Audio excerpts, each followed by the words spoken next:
এখনো পর্যন্ত আমরা সংগঠিত করতে পারি নাই, এটা বলতে হয়।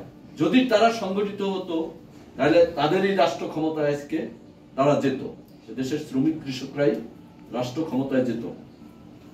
তো যাই হোক, আজকে কমিউনিস্ট পার্টি এমএলএ 7 বছর পুনর্গঠনের উপলক্ষে 5ই আগস্টের পরবর্তীকালে রাজনৈতিক প্রেক্ষাপটে আমাদের করণীয় সম্পর্কে আলোচনা সভায় আমরা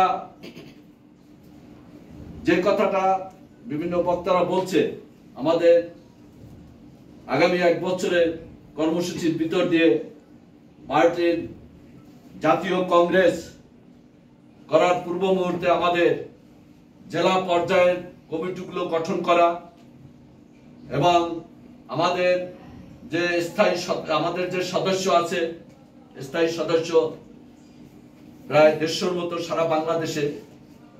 আপনারা জানেন চীন এত বড় একটা দেশ, সেই চীনা পার্টির সদস্য মাত্র 5000।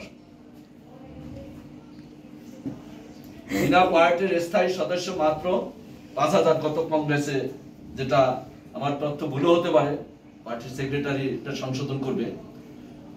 যাই হোক, তো আমরা আমাদের যে গণসংগঠনগুলো আছে সেই গণসংগঠনের সচেতন অগ্র সৈনিকদেরকেই আমরা পার্টির মেম্বারশিপ আমরা করে থাকি। এখন আপনাদের সামনে